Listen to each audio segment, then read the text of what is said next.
You hope. You know, yeah, people do laugh. Some people laugh, or most people laugh at some things. But The Survivors is more than that. And to watch Robin Williams is an education. The man had me hysterical throughout the picture. He does an imitation of Jolson talking to Jessel. Now that's hard, because Jolson and Jessel sometimes sounded alike. I heard Jessel sing the other night, "My Mother's Eyes." And my mother's eyes sound exactly like Jolson. And he does that with Eddie Cantor as the intermediary. It's hilarious. What about working with him as compared to working with Jack Lemmon? Did you find very different styles? Lemmon makes me cry a lot. Lemon's one of the saddest guys I know. He fakes it. He fakes it. He's really sad. He is sad. He is so depressed. He's a depressive. He's a manic depressive. Are you really being serious? Yeah. Give me an example. How can he be then as adorable? He's happily married, he's successful. Well, for example, he'll come over to the house to watch a ball game on television, and I'll say, "How you doing, Jack?" "Yeah, Jackie, baby, I'm terrific. Oh, boy, I'm terrific." And he'll be smoking a cigar and drinking some wine, and pretty soon I'm watching him, and he's crying. And I said, "Jack, did you bet on the game? Or are you losing?" He said, No, why? Why? Wally baby. You know, all that Wally baby and hail fellow well met, it's all covering a mask of the most severe depression. Wait till he hears this one, right? He'll be thrilled to know you've just blown it for him. We'll be right back after this commercial, so please, stay tuned.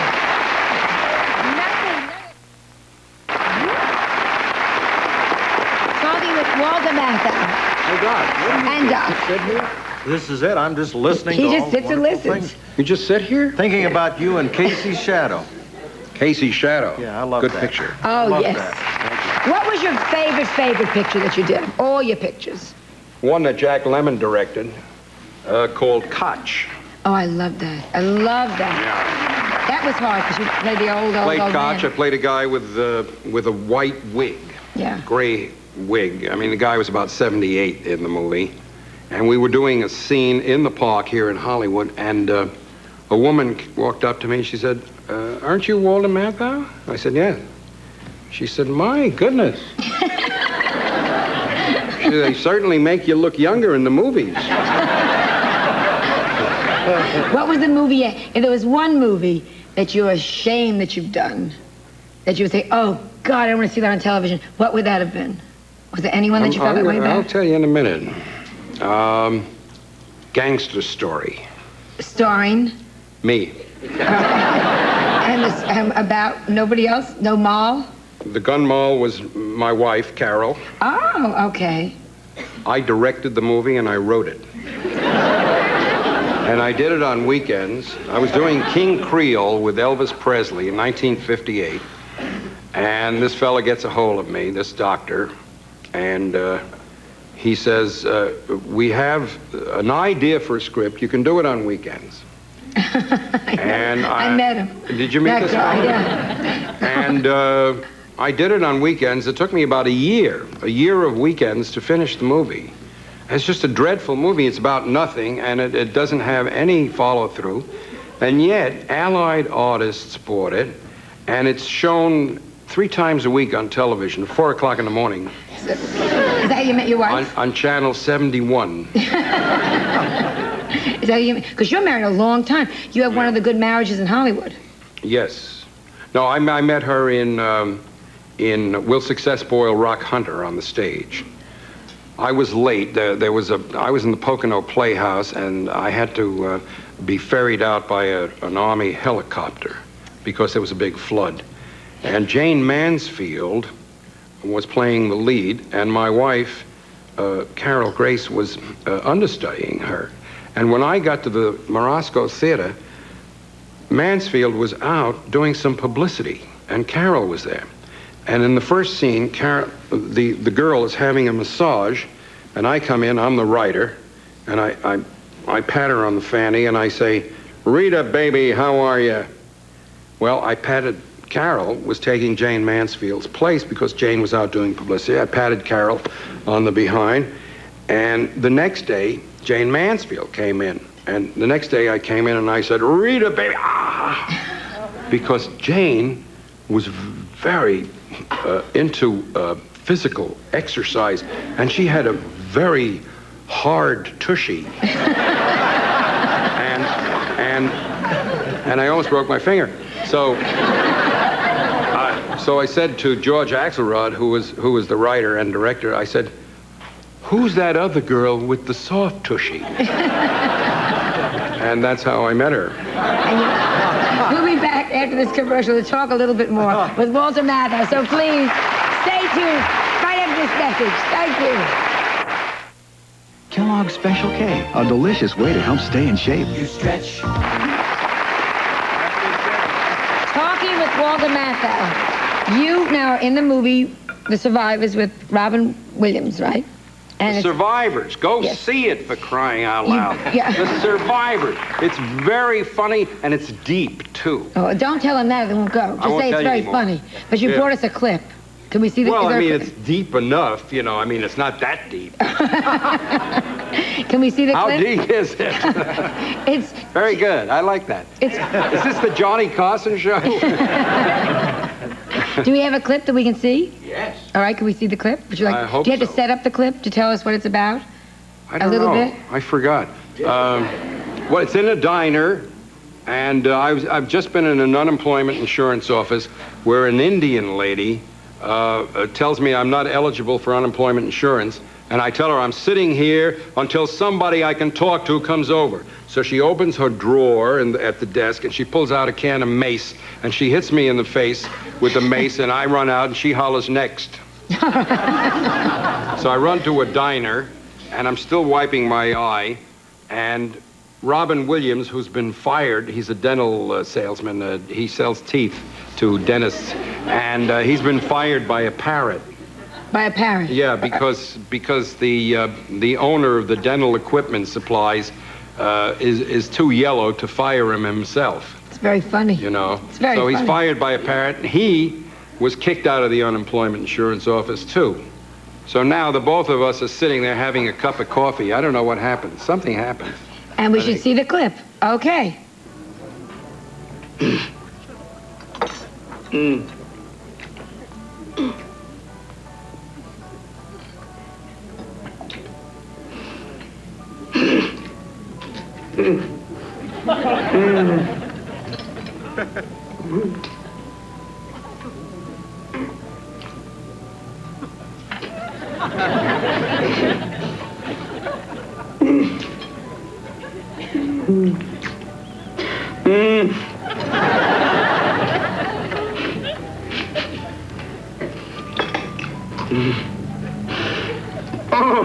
Hey, could you cut that out or go someplace else, please? Excuse me? The moaning, the moaning noises you're making every couple of minutes. It's beginning to get to me. I don't know who you're hearing moaning, pal, but I don't moan. Oh, I'm sorry. It must have been somebody else. Yeah, I'm not a moaner. Okay, forget it. Yeah.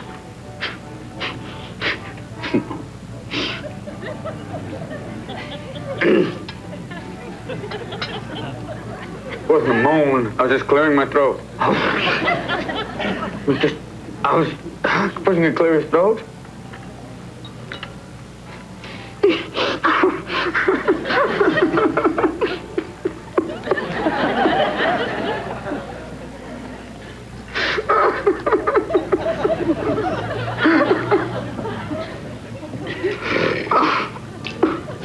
Hey, listen. I'm not the most sensitive guy in the world, but I can see that you got some kind of trouble, and you probably feel a lot better if you unload it on somebody. So if you want to talk about what's bothering you, go do it someplace else, okay?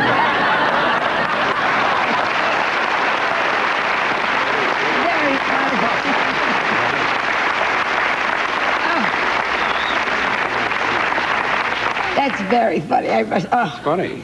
Now, the next gentleman coming Even up- I think it's funny. Yeah, when you sit and watch you laugh, then it's wonderful, because you feel once removed from it. Now we're going to That's right. both watch the next guest laugh.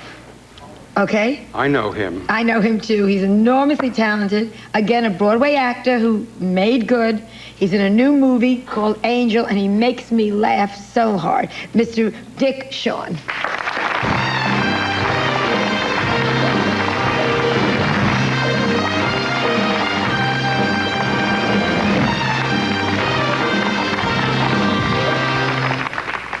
Thank you. The reason I'm here this evening is to fill up some time in between plugs for the survivors.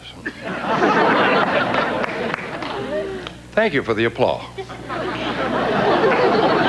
Please sit down. I cannot work with a standing audience. Everybody calm themselves. I was told I have 3.5 minutes to endear myself with the American public. I take that long to inhale. Thank you. And you've been a wonderful audience. Good night and God bless you. If you insist, I am happy to be here. Truly happy. I was here a year ago. I did so well, they brought me right back.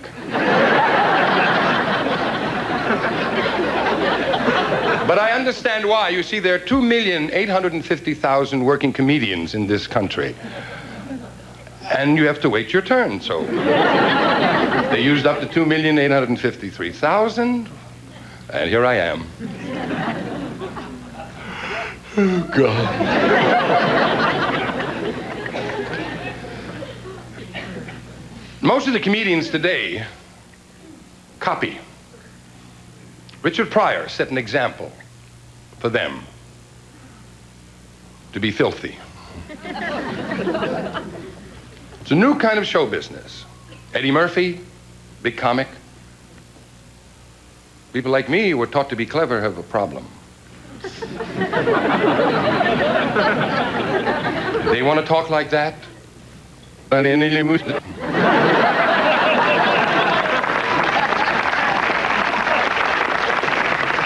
I will always be in good taste. But the times are, you have to keep up with the times. Right before my eyes, I see it all happening, and I am a professional. I want to work. I don't know what to do. Sometimes nothing seems to be the same.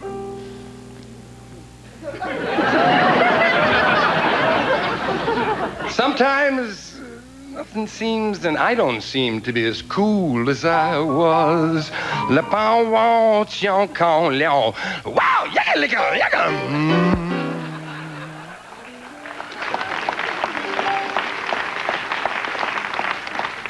I love jazz.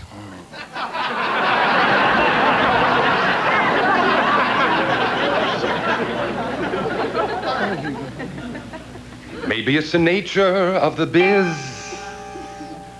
Well, I've narrowed down the trouble, and I'll tell you what it is.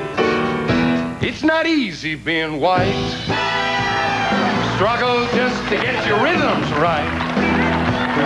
Today when rap talk is the thing to do.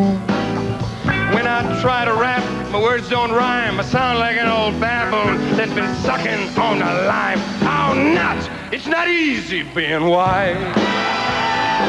Seems so wrong, it can't be right. Now, I don't want you thinking I complain.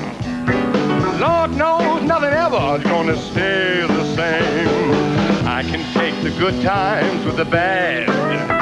Well, I've narrowed down the trouble, and you know it's kind of sad. Ow! It's not easy being white. You don't sound good saying words like dynamite. And you tried to be so cool the way you dress. First you tried to be so hip and funky, and you only wind up with a honky funky mess. Oh, nuts! It's not easy being white. Seems so wrong, it can't be right. Let me try a little rap talk, Chow, low, walk on time. Lift down Mount Cook, chick on feet. Hong Kong's a wonderful city. People walk around nitty gritty. Chick on, chick on, chick on, chick on, chick on, free. La down, down. How many grits can a redneck suck down in his tummy, mommy? Talking all this nonsense makes me grin. There's just so many categories I don't fit in. Someday on my tombstone they will scrawl, he was too tall for a midget and too short for basketball. Oh, it's not easy being white.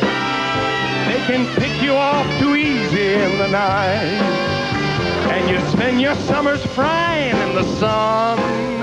Still you don't look like each other, and you're only called a brother by your mother's other son. Oh, it's not easy being white.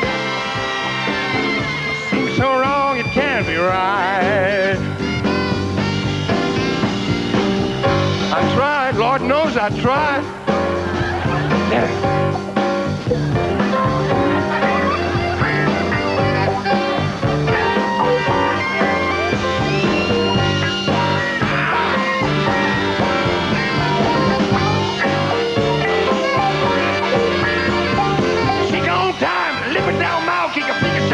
Loud, loud, yakka-makka-poo, yakka says.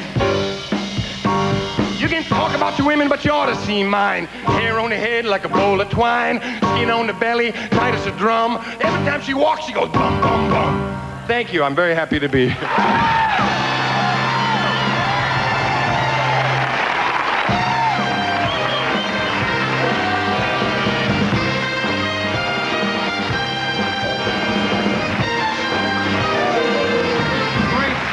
Thank you.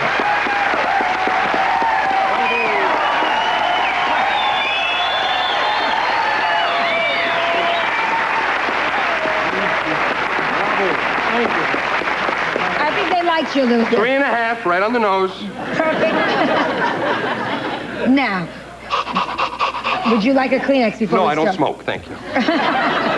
You were telling a joke backstage before we even start the interview, and I didn't hear the joke. I heard them laughing. So before we do anything, tell me the joke. It's not a joke. Actually, it's the kind of humor that I like in terms of survival. I wasn't kidding earlier when I said that the comedians, I think, are getting a little too dirty, for they don't need it. And it limits them. I think,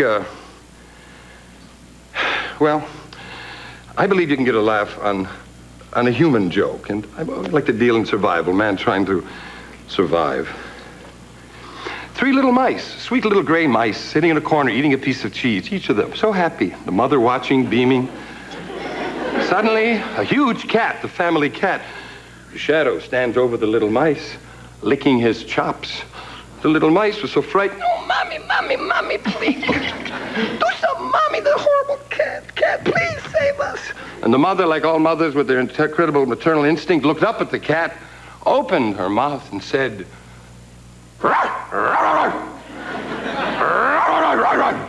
the cat, petrified, ran out, leaped out of the window, destroyed himself. The little mice said, oh, thank you, Mommy, thank you. You saved our life.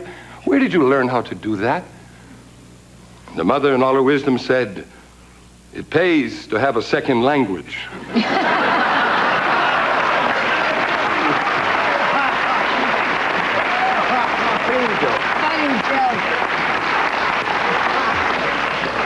I like clean jokes. Anyway. Yeah, but your act now, I don't think anyone thinks there's a clean or dirty. They just think of you as an entertainer. Yeah, I'm a natural-born performer. There's nothing else I ever wanted to do. I just want to do it. I like to make people feel at ease. Maybe it's because I'm not. Yeah. Well, we're back to that again. Everyone's insecure and they go. And you go on You have the security. But every time I come back, this girl becomes a bigger star. Oh, please. You were a big star 2 years ago. Last year, you're bigger. Now you got your face on cover. Oh, please. No. But you've been traveling. If you get any bigger, you're going to become a man. Exactly. What does that mean? It means that you have the power. Yeah, sure. No, we'll talk about this later. Yeah, I'll hand wrestle you for that remark. We'll be right back after this commercial, so please stay tuned. Smells like cookies. Smells like Nestle Toll House cookies. Somebody's baking Toll House cookies. Enjoy great Toll House taste in the summer. Toll House pan cookies made with Nestle Toll House morsels. Just spread all the batter in one pan, and in only 20 minutes, they're ready. Hi, Rose. Hi, Harry. Did you bake Toll House cookies? Yeah, I did. Could I borrow one? Just one, Harry? Nestle Toll House pan cookies, the best you can bake. My partner and I were investigating the lettuce shortage and a new dressing from 7 Seas. Phew, that was close. I see it. New 7 Seas creamy Parmesan dressing. Creamy Parmesan? With real Parmesan cheese. Imagine the taste. Authentic Parmesan cheese in a creamy, smooth dressing. New 7 Seas creamy Parmesan. We're caught. Say something. With new 7 Seas creamy Parmesan, our lettuce shortage may never end. When it's 1, 2, 3 o'clock, 4 o'clock shop, you can shop around the clock all night. AM, PM has a treat for you. The keto burritos that are all brand new. Tangy pizza, barbecue beef, and 4 other kinds chock full of meat. You can shop around the clock all day and night. Besides for keto burritos, AM PM Mini Markets has the Thirsty 2-ouncer. 32 ounces of Pepsi for just 39 cents. You can shop around the clock all day and night. What Yoplait did for yogurt, it now does for breakfast. Introducing breakfast yogurt from Yoplait. The remarkably substantial ingredients are enough to whet the appetite. But eating breakfast yogurt's walnuts, wheat grain, real fruit, and Yoplait, the yogurt of France, that tells the whole story. Of course, it is hard to speak French when you're chewing your yogurt. Breakfast yogurt with walnuts and wheat grain. Get a little taste.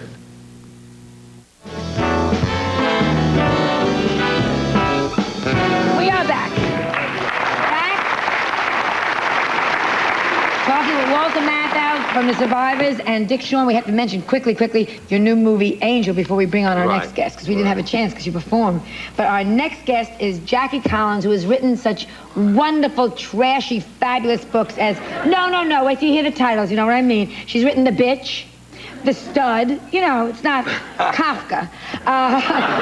The World is Full of Married Men, and I've read all of them, and she has just won a $40 million lawsuit, my darlings, against publisher Larry Flint, and she has a new book out called Jackie Collins, Hollywood Wives, and I can't wait to get her out here, we can talk about it, so you'll please help me welcome Jackie Collins.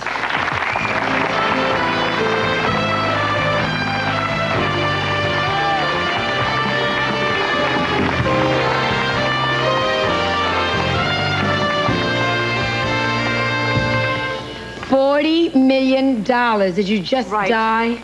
Well, I was kind of surprised, I have to tell you that. I had gone into court. First of all, explain everything.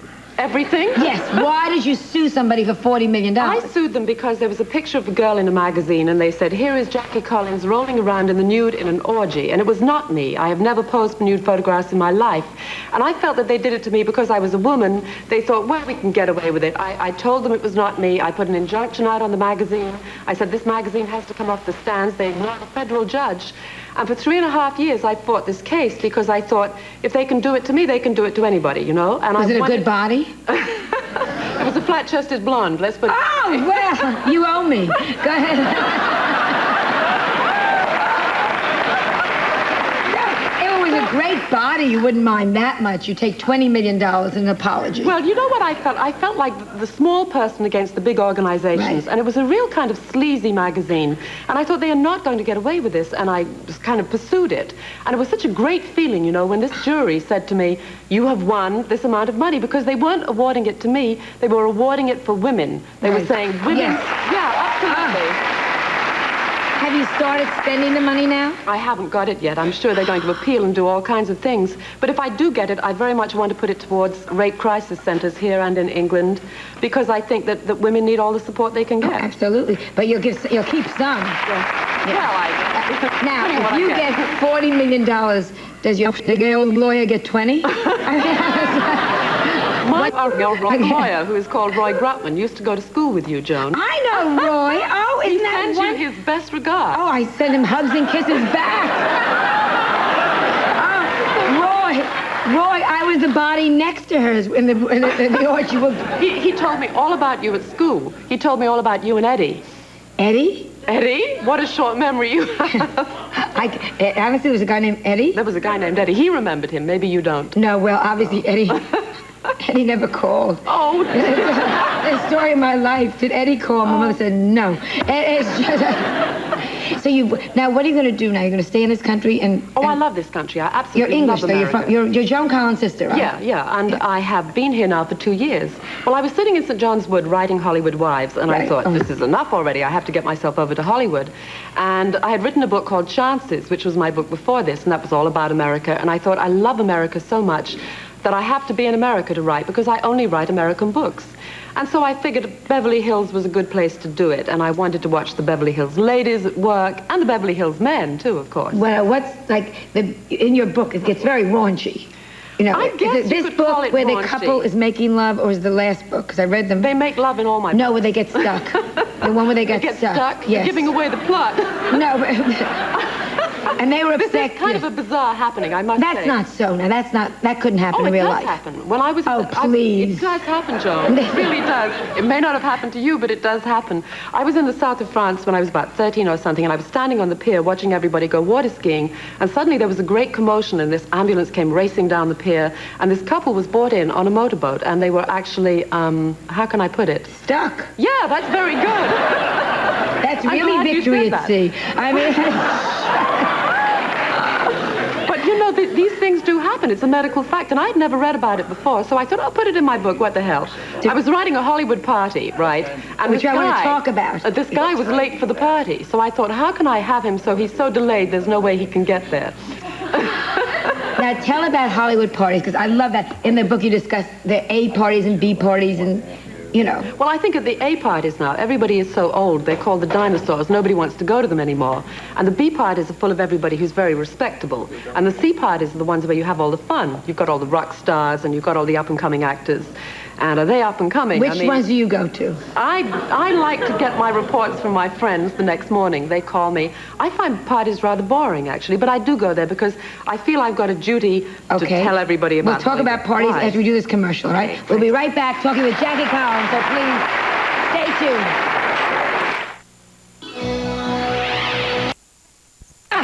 This show went so fast tonight. I want to thank all you. Doc, I always thank Walter Matthau, Be Still My Heart, in The Survivors. What a